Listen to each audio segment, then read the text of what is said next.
There are more threats to the Kansas City Chiefs in the AFC this year, and the West is coming for them. I'm going to tell you everything and why today on Locked On Chiefs.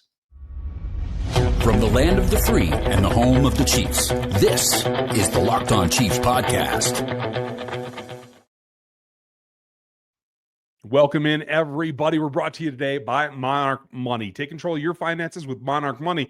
Use the code LOCKEDONNFL at monarchmoney.com to get 50% off of your first year. Thanks for making us your first listen. I very much appreciate it. Make sure you check out another Locked On show with your next listen. It's going to be a lot of fun today. We're here and available for you all the time on every platform, free all the time, starting on YouTube and out to all the audio platforms. So make sure you get subscribed on both. Make sure you don't miss anything, because this time of year, little things happen that have big consequences. You're going to find that, and anything super breaking news will be on our text line at 816-357-8781. If you don't know me, I'm Ryan Tracy, founder of Rogue Analytics and Performance Consulting. I've been tracking the draft and the league for over 20 years, doing my thing with those analytics, hosting this for going on 9 seasons. If you've never heard me before, well, I don't know where you've been, at least not in Chiefs Kingdom. But I'm going to tell you the truth. I'm going to tell you how I see it. I'm going to give you an old school spin at times. And I'm also going to tell you where the Chiefs need to improve. And that's one thing that we're going to be real about today. So if you would like and sub and do that stuff, I very much appreciate it.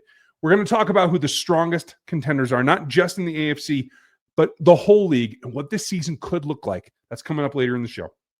Before that, the AFC West, did they really get serious about trying to change their fortunes against this Kansas City organization? Yes, they did, but we'll break it down coming up in a little bit.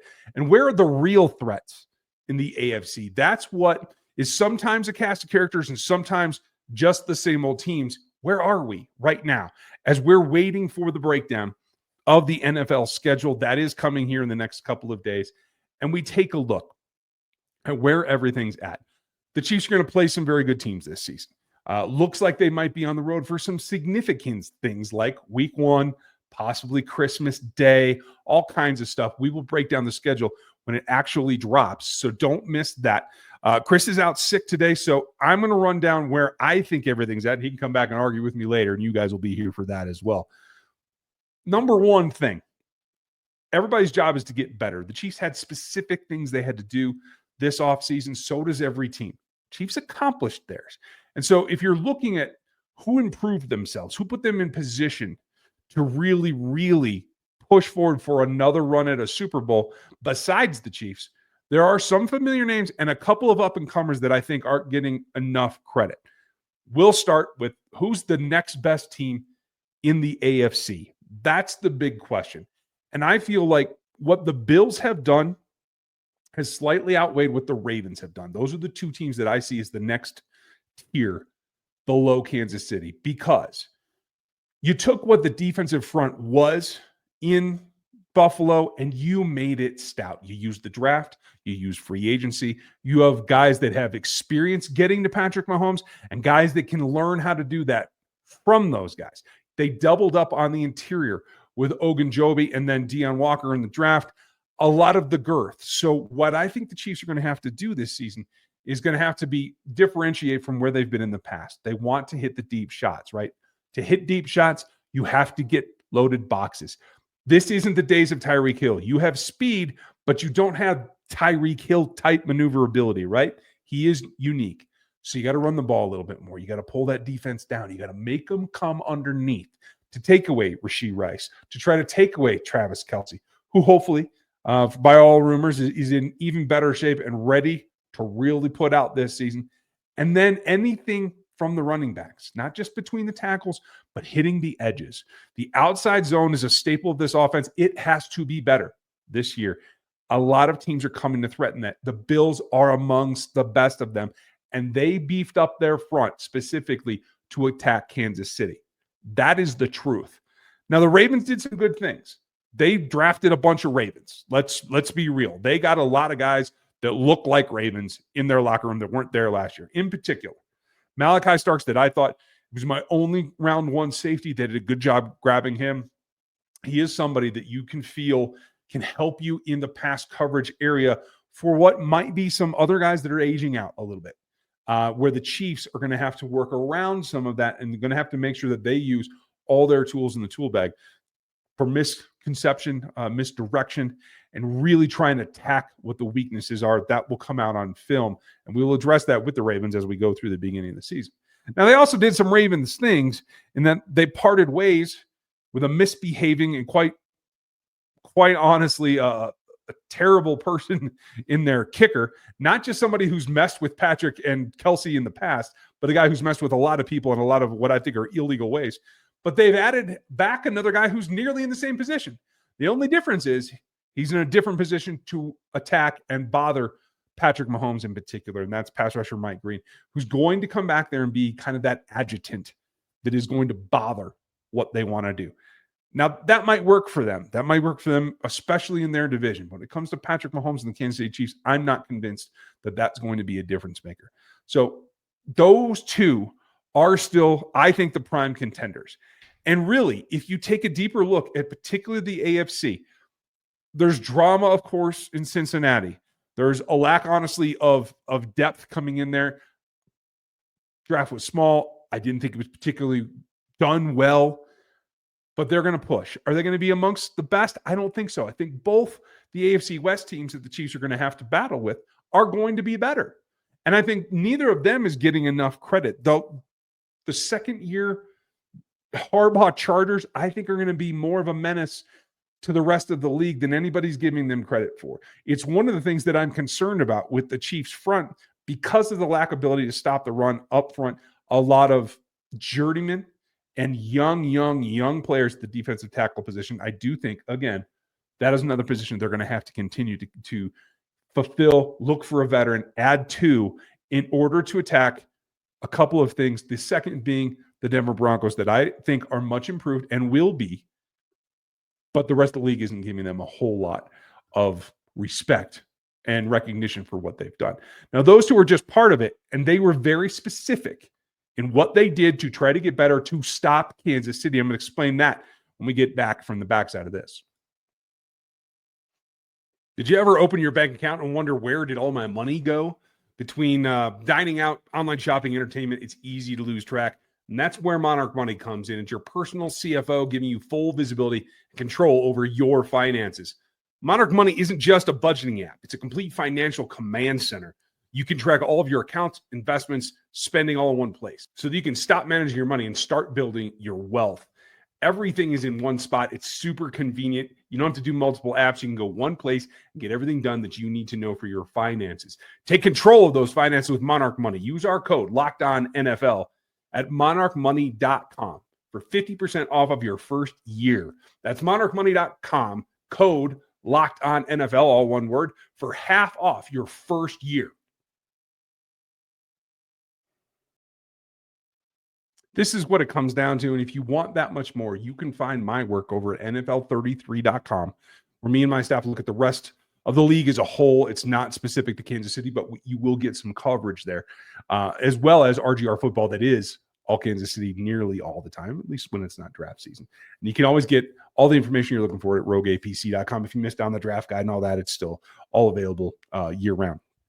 Now, the AFC West finally decided to get serious. And I don't know if that's just the changing of the guard that's been going on in this division for a while, with leadership, but certainly with coaching as well, or if they just finally have had enough of getting their rears beat every single year by this team.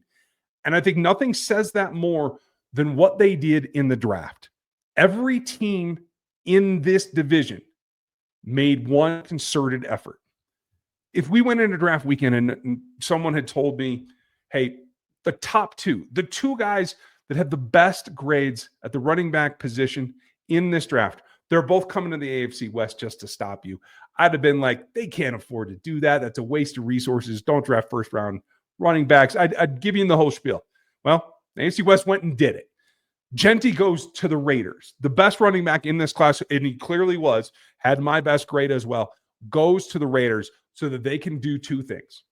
They can try to grind out more yardage on the ground and protect what I think is going to be a changing of the guard with Geno coming in and obviously the new coaching staff, but a little bit of a throwback to somebody that they feel they can hand the ball, much like they did Lynch in Seattle, and just let him handle business for a while and move the chains. I do feel that's part of it.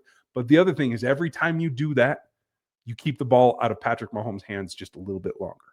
And I believe that is exactly their goal. That's the only thing that they're pushing for, because they feel like they have enough with Pete coming in, being able to flip things on its head, that they feel, as silly as it is, in my opinion, that they're going to be able to compete with that. So more power to them. Okay, fine. Good. That's one. The Chargers come back and get a Marion Hampton, who a lot of folks, including our own Dan Harms over on RGR, thought was the better running back overall. He goes to the Chargers. Now, we know the Chargers, they were active. They got players in free agency that can also help that run game shift, looking like they want to go back to what Jim Harbaugh really wants to do, and that's grind, and play action the snot out of their quarterback that I think has been honestly mistreated since he came in the league. Justin Herbert is a quality quarterback. And this just might be the thing that unlocks him, of not having to carry the load, of being somebody that can rely on that run game to move the chains, that he can take his shots. The Chiefs' safeties are going to have to be on guard a little bit more, like they were in the Mike days with him going deep. I think that's part of their plan. And again, with the running back attack with Hampton, who I think is actually better in terms of power inside than Genty is, they're also going to try to control the clock and keep it out of Patrick Mahomes' hands and do whatever they can to slow the game down. If Jim Harbaugh has his ways, this is going to look like 1978. And the Chiefs are going to have to just battle through what they have to do to try to up the tempo when they do have the ball in their offense's hands and try to thwart what that downhill onslaught is going to be. And that's going to come down to the players in the middle of the defense. It's going to be Mike Pennell out there some. It's going to be Jerry Tillery out there some.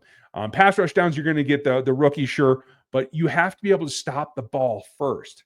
So for the Chiefs, they have to adjust. They have to bring in more talent at the run-stopping position. And that's not the prettiest thing, but it does make it a little bit more available at this point. There are going to be some guys that are good run defenders that will be cut in the run-up to this coming season. Chiefs are going to have to be on the lookout and take a serious look at that. If you want to know more about that, I'm running it down over on RGR, so go check that out.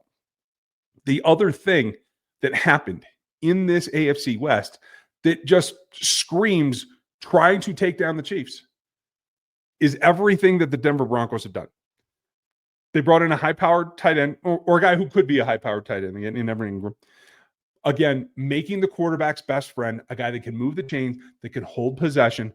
They made him one of their prime pickups in the offseason in free agency. And then they come back and they bring in RG Harvey in the draft.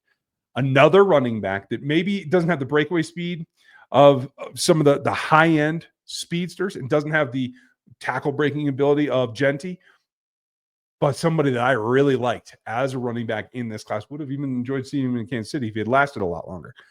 They're going to run him. He walks into RB1 right now, and Sean knows what Sean knows is that supporting Bo Nix, who I think is quickly going to ascend to a conversation about him and Herbert being the second best quarterbacks in this division. I think he knows how to support him with tight end work, running back work, and then they're going to try to get down outside. Can they do it? I'm not 100%. We'll see what Trey Harris brings to the table. But that's not all they did.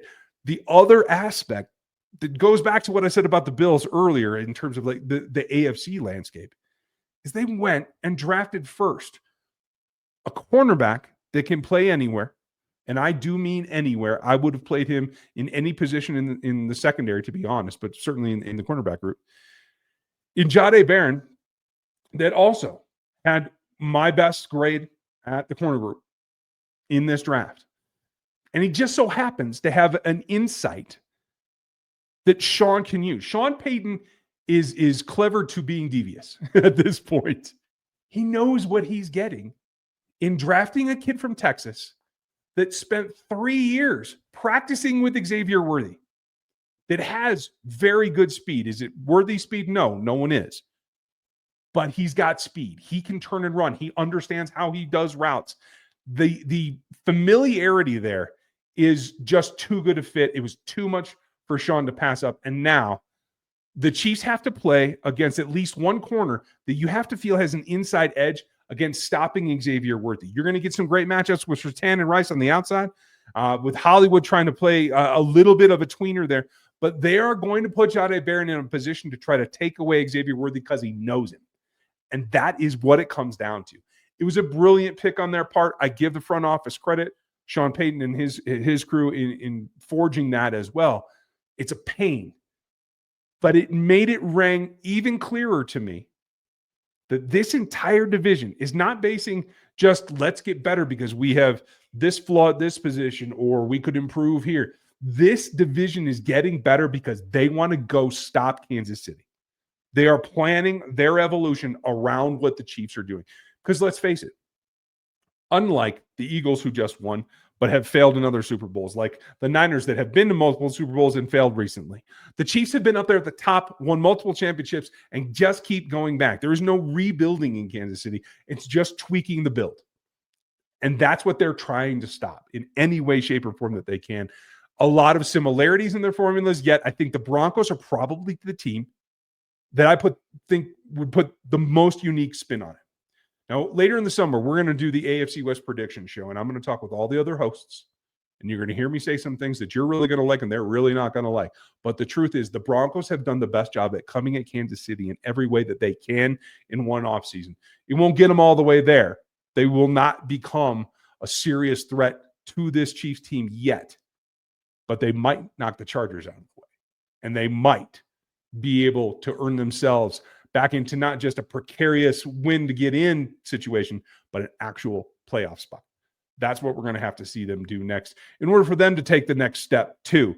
But they're not the only ones. There's a whole other conference. And in the end, what could it come down to? That's coming up next.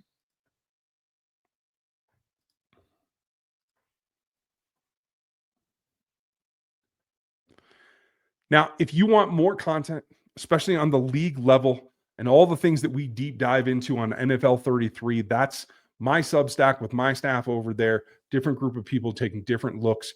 Go check that out and get over to RGR Football as well. Now, RGR also has a bunch of great designs like the one that I'm wearing on my head right now. If you want some of that, get to RGR Football and RGR Football, the store.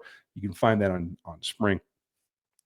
The really interesting thing here for me is just looking at where the contenders are across the whole league and what the scenarios look like. Chiefs are going to play some NFC teams here. One conference out in or division out east looks very, very familiar. Yeah, I think if you had an argument about who had the best draft plan that actually was executed, along with Brett Veach, you're putting Howie Roseman right up there. There's reasons for that. There's reasons that these two teams have played in multiple Super Bowls together. And I do think that you have to give credit where credit's due, and the Eagles did do a very good job. I'm particularly upset about the quality of developmental offensive linemen that they gave Jeff Stoutland. It pissed me off. It's the rich getting richer in much the ways that everybody complains about Kansas City getting more targets and more weapons, et cetera, et cetera. Giving high upside offensive linemen that need direction to that particular offensive line coach is a win-win situation. And they did it yet again. I think they're right up there. The Chiefs are also going to have to play some other teams in that group, including the Commanders that are coming on. Obviously, they took Josh Conner that was rumored to be going to Kansas City quite a bit.